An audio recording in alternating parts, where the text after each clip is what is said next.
Our Bible word is Philippians 2 verses 10 to 11.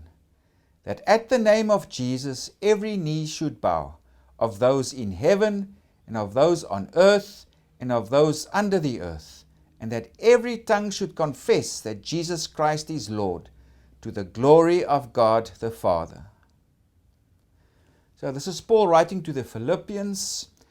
And there's debate when and where Paul wrote this from. Some say it was written from Ephesus when he was maybe imprisoned there. That was around 54, 55 AD.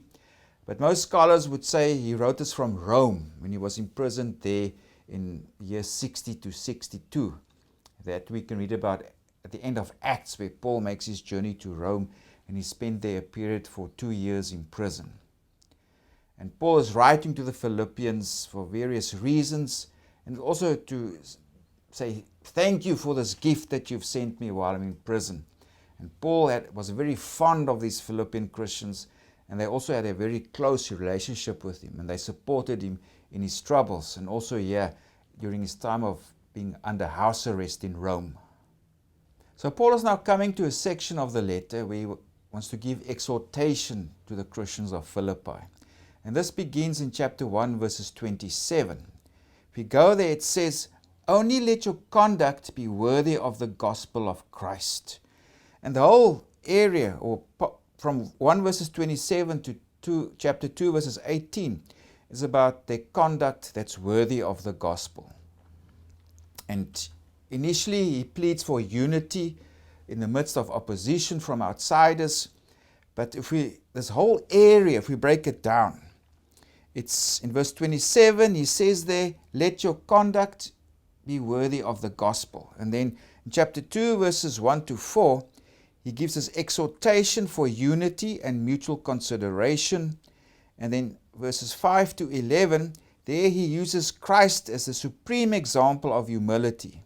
And that's also known as the Philippians hymn, that our present Bible word also fits into.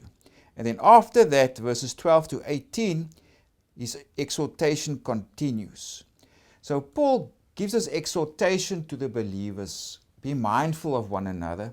And in the midst of that, he gives Christ as the supreme example of mindfulness, of considering the other. If we go to chapter 2, verses 4, Paul says there, let each of you look out, not only for his own interests, but also for the interests of others. In other words, have a regard for others, how your behavior, your attitude towards them. And then Paul now in the Philippians hymn, he gives Jesus as the example. And there are a few of these hymns in the New Testament. And of course, they're not hymns like we know it. Hymns back at this time, they were more like creedal statements, or they contained dogmatic content. In other words, this is what we believe. This is the truth. Because if you don't believe this, then you can't call yourself a Christian. This is the truth. For Colossians 1 verses 15 to 20 is another Christian hymn, and making also important dogmatic statements. In other words, statements of doctrine. And that's exactly what we find here in verses 5 to 11 in the Philippians hymn. It gives doctrine. It gives dogmatic teaching in terms of who Jesus was, what he accomplished, etc. So those were the functions of early Christian hymns. It was ways to consolidate and formulate teaching, important teaching, and to teach it to the congregation. They probably also sang it in hymns, etc. So what is this Philippians hymn that we encounter in verses 5 to 11? There are two main parts. It speaks of Christ's self-emptying, and that is from verses 6 to 8, and Christ's exaltation by God, that's in verses 9 to 11.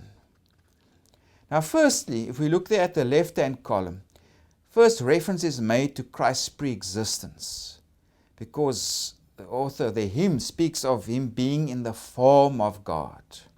So Christ pre-existed before he became incarnate and became a human being. And then also those verses 6 to 8 focus on what Jesus did. his own actions. And what it refers to there in the verse is that Christ emptied himself. Although he had pre-existence, he existed in the form of God, he emptied himself. In other words, to become a human being. And also he took on the form of a slave. We must understand in the background here also is this great fear of free people at the time to be reduced to slavery.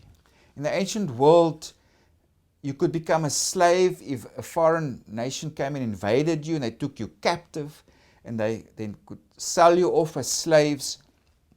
You could enslave yourself to pay off debt, but for a free person it was a horrible thing to be enslaved, and because it meant you lost control over your body, over your person. It's your owner, your master had full control over you to abuse and exploit you or use you in any way that he saw fit. So it was a fearful thing. And Paul, in the background is this, that Christ was free, being in the form of God, but he took on the form of a slave. In other words, it's a radical change in status that Jesus experienced by him becoming human. So he took the form of a slave. And he came to exist in the likeness of human beings. In other words, he became a human being. That was his form of slavery. He was up there with God, and now he's a human being. And he humbled himself. I mean, Christ had the status and authority, the highest that you can have, but he humbled himself. This is the example that Jesus set. This is why Paul incorporates this in his whole exhortation. Have regard for one another. Have mutual consideration. Like he says there in verses 4, let each of you look out not for his own interest, but also for the interest of others. Because our example in this is Jesus. How he became a slave. He emptied himself. He humbled himself. And how did he humble himself? He became obedient to death. Even the death of a cross. The cross was a humiliating death.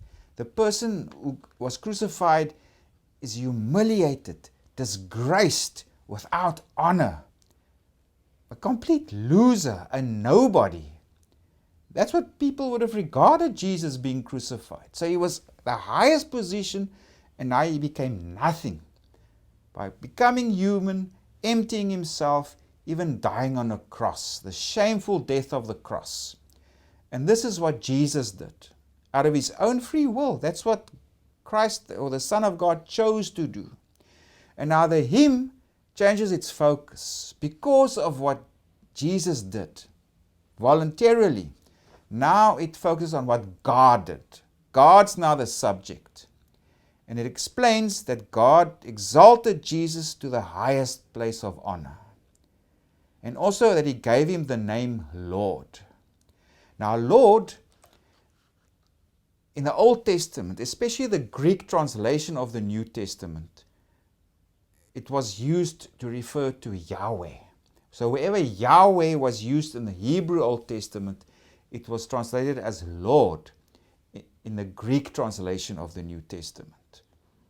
So that was the name for God, especially for Jews and Jewish Christians. When they read the Septuagint, in other words, the Greek translation of the Old Testament, when they read Lord, Kyrios, it referred to Yahweh, in other words, God. And this is the name that God the Father gave Jesus. He's the Lord. He's highly exalted now. And when we come to our Bible verse, that at the name of Jesus, every knee should bow, of those in heaven and of those on earth and of those under the earth, and that every tongue should confess that Jesus Christ is Lord, to the glory of God the Father. So in other words, Jesus is exalted to the highest place of honor because he abased himself, he emptied himself. God exalted him again. And everyone will give him homage. Human beings, angels, whether they are celestial or terrestrial or under the earth, whoever you are, The Greek actually says they will bend the knee. In other words, they will give homage to Jesus and recognize Him as Lord. Whether they do so willingly or unwillingly, they're going to do so, because this is a state of affairs. This is what is true. Everyone, all angelic beings, good ones and bad ones, all human beings, the good ones and bad ones, will give homage to Jesus and recognize Him as the Lord, as the one who has the highest place of honor, because He abased Himself. So remember, this is part of Paul's exhortation. Consider one another. Because we have Jesus as our example, the supreme example of humility is Jesus Christ. This is what He did. So it's overall part of Paul's exhortation to the Philippians.